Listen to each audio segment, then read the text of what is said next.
WBJEE 2024 বড় খুশির খবর। হ্যাঁ, তোমাদের জন্য বড় একটা খুশির খবর। 2024 এর সিট ম্যাট্রিক্স অবশেষে WBJEE বোর্ডের তরফ থেকে কিন্তু প্রকাশ করে দেওয়া হয়েছে। সেই সিট ম্যাট্রিক্স কিরকম হচ্ছে, তোমাদের জন্য যে প্রচুর পরিমাণে সিট বাড়তে চলেছে সেটা তো আগের ভিডিওতেই বলেছি। সেই সিট সংখ্যা কত বাড়ছে, কোন কোন ট্রেডের জন্য বাড়ছে সেটাও তোমাদের জানিয়ে দেবো। তার সঙ্গে সঙ্গে তোমাদের জন্য বোর্ডের তরফ থেকে যে ফ্লো ডায়াগ্রাম প্রকাশ করা হয়েছিল সেই ফ্লো ডায়াগ্রামটাও কিন্তু রিভাইজড আকারে আবার দেওয়া হয়েছে। কেন দেওয়া হয়েছে সেটাও তোমাদের জানিয়ে দেবো এবং সেখানে নতুন করে কি বলা হলো এটাও তোমাদের বলে দেবো।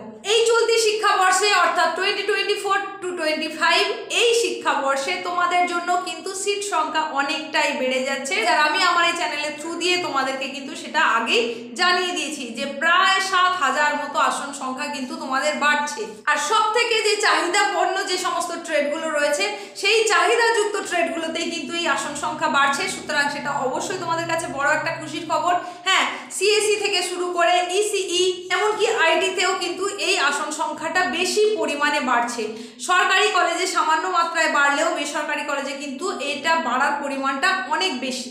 এখনো পর্যন্ত রাজ্যে মোট ইঞ্জিনিয়ারিং এর আসন সংখ্যা ছিল 37,000, সেটা এখন বেড়ে হচ্ছে অর্থাৎ এই চলতি শিক্ষাবর্ষে সেটা কিন্তু বেড়ে হচ্ছে 44,000।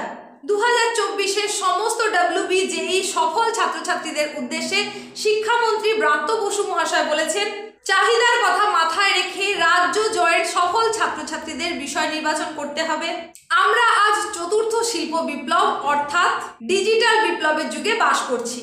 তার নতুন যে সংযোজন তিনি যেটা আরো বলেছেন সেটা হচ্ছে এখন দুটো জগৎ, বাস্তব আর ভার্চুয়াল। যুগের সঙ্গে তাল মিলিয়ে চলতে গেলে ডাটা অর্থাৎ তথ্যই মূল শক্তি। জ্ঞান অর্জন ছাড়া তথ্য সমৃদ্ধ হওয়া যায় না। ভবিষ্যতে কর্মসংস্থান ও চাহিদার কথা মাথায় রেখেই পড়ুয়াদের পুঁথিগত বিদ্যার সঙ্গে সৃজনশীল শিক্ষায় জোর দিতে হবে। শিক্ষামন্ত্রীর এই বক্তব্যের পাশাপাশি তোমাদের আরো যেটা জানিয়ে দিতে চাই সেটা হচ্ছে উচ্চ শিক্ষা দপ্তর তার যে কারিগরি শিক্ষা বিভাগ সেই বিভাগ সূত্রের যে খবর, সিএসই আর তথ্য প্রযুক্তির ক্ষেত্রে বিপুল পরিমাণে কিন্তু এই আসন সংখ্যা বাড়তে চলেছে। বর্তমানে AI, machine learning, data science, cyber security, internet of things এই সমস্ত ক্ষেত্রে কিন্তু চাহিদা ক্রমাগত বৃদ্ধি পাচ্ছে।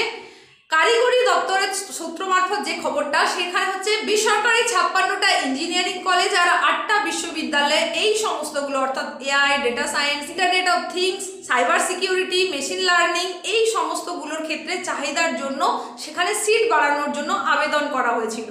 আর সেই অন্যান্য রাজ্যের সঙ্গে তুলনা করে পশ্চিমবঙ্গকেও কিন্তু সমস্ত পরিকাঠামোর দিকগুলো তুলনামূলকভাবে বিচার বিবেচনা করেছে AICTE। তারা কিন্তু খতিয়ে দেখেছে, তারপরেই তারা অ্যাপ্রুভ করেছে, গ্রিন সিগন্যাল দিয়েছে এই আসন সংখ্যা বাড়ানোর জন্য। WBJEE বোর্ডের অফিসিয়াল ওয়েবসাইটে তোমরা কিন্তু সিট ম্যাট্রিক্সটা ইজিলি দেখে নিতে পারবে। তবে সেক্ষেত্রে 6 পাতার যে সিট ম্যাট্রিক্স এখানে দেখানো হয়েছে এতটাই ছোট ছোট সেখানে লেখাগুলো যে তোমার চোখের ওপর কিন্তু দারুণভাবে প্রেসার পড়বে তোমাকে সেই পুরো তথ্যটা খুঁজে পেতে গেলে। তো তোমাদের কাউন্সিলিং যেহেতু 10 তারিখ অর্থাৎ আগামীকাল থেকে শুরু হয়ে যাচ্ছে, তাই আমি বলবো কাউন্সিলিং এর সময় তুমি যখন রেজিস্ট্রেশন করতে যাবে সেখানে কিন্তু একেবারে কলেজ ওয়াইজ তুমি প্রত্যেকটা জিনিস দেখতে পারবে। রেজিস্ট্রেশনে তুমি একেবারে পুঙ্খানুপুঙ্খ তথ্য পেয়ে যাবে। তুমি যে কলেজের জন্য যেটাকে চয়েস ফিলিং এ রাখতে চাইছো সেটা স্টেট ইউনিভার্সিটি নাকি প্রাইভেট ইউনিভার্সিটি, স্টেট গভর্নমেন্টের আন্ডারে রয়েছে কিনা, সেখানে কোন কোন কোর্স রয়েছে, সেখানে কত সিট রয়েছে, সমস্তটাই কিন্তু তথ্য তুমি রেজিস্ট্রেশনের সময় জানতে পেরে যাবে। আমি আমার আগের ভিডিওতে তোমাদের জানিয়েছি যে চয়েস ফিলিংটা কিন্তু খুব গুরুত্বপূর্ণ একটা বিষয়। সুতরাং রেজিস্ট্রেশনের পর তোমরা চয়েস ফিলিংটাকে খুব ভালোভাবে রাখবে। তুমি যে কলেজটা বেশি প্রেফার করছো, যে ট্রেডটা বেশি চাইছো সেগুলো কিন্তু তোমাকে একেবারে চয়েসের প্রথম দিকে রাখতে হবে। খুশির খবর হিসেবে আরো তোমাদের যেটা বলি, সিট ম্যাট্রিক্স থেকে তোমরা কিন্তু ক্যাটাগরি ওয়াইজ কোন কলেজে কতগুলো সিট অ্যালোটেড সেটা জানতে পেরে যাচ্ছ। এই জায়গায় তোমাদের আরো একটা যে কথা বলতেই হয় সেটা হচ্ছে ক্যাটাগরি যে তোমাদের জানো যে জেনারেল যে মেরিট র্যাঙ্ক অর্থাৎ জিএমআর এর বেসিসে কাউন্সিলিং হলেও ক্যাটাগরিটা ভাইটাল হয়ে যায় এই ক্ষেত্রে। কারণ তুমি যদি কোনো রিজার্ভেশন কোটার মধ্যে পড়ো তাহলে সেই রিজার্ভেশন কোটাটার জন্য তুমি কিন্তু অনেকটা বেশি সুবিধা পেয়ে যাবে। তার কারণ জেনারেলের জন্য যতটা আসন রয়েছে সেটাকে সবাই ক্র্যাক করতে পারবে, আর রিজার্ভেশনে যেটা থাকবে শুধুমাত্র যাদের জন্য রিজার্ভেশন শুধু তারাই কিন্তু সেখানে কম্পিটিটর, অর্থাৎ সেটা SC ST OBC A OBC B বা তোমার টিএফডব্লিউ পিডব্লিউডি যেটাই হোক না কেন, সেই সমস্তটাই কিন্তু শুধুমাত্র ক্যাটাগরি ওয়াইজ সেখানে কম্পিটিটর থাকবে। সুতরাং এইবারে কিন্তু সুযোগটাও বেশি থাকছে, কাট অফটাও কিন্তু অনেক মাত্রায় কমবে। সুতরাং প্রথম থেকে শেষ পর্যন্ত চেষ্টা করলে তুমিও একটা সরকারি কলেজ অবশ্যই পেতে পারবে। এইবার আসি ফ্লো ডায়াগ্রাম। আমার আগের ভিডিওতে তোমাদের দেখিয়েছিলাম যখন শিডিউল প্রকাশ করেছিল ডব্লিউবিজিই বোর্ডের তরফ থেকে, সেখানে কিন্তু একটা ফ্লো ডায়াগ্রাম দেওয়া ছিল, যে ফ্লো ডায়াগ্রামটা নিয়ে অলরেডি কিন্তু বিতর্ক শুরু হয়ে গেছে। কারণ সেখানে যেটা দেখানো হয়েছিল যে সেকেন্ড রাউন্ডে যারা সিট বুক করলো না তারা কিন্তু মপ আপ রাউন্ডে এসে যদি সেটাকে ক্যান্সেল করে দেয় তাহলে আবার ফেরত চলে যেতে পারে সেকেন্ড রাউন্ডের ওই যেটা তার জন্য অ্যালটেড ছিল। বিগত বছরে ডব্লিউবিজিই তরফ থেকে এরকম কিন্তু কোনো নিয়ম ছিল না।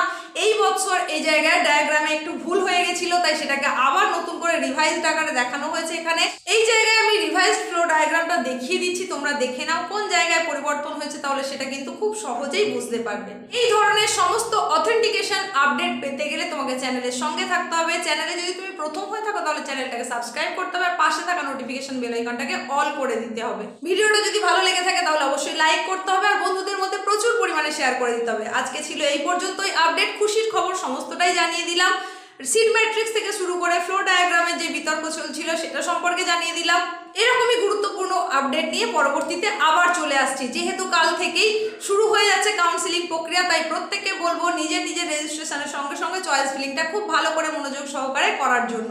আজ এখানেই শেষ করলাম।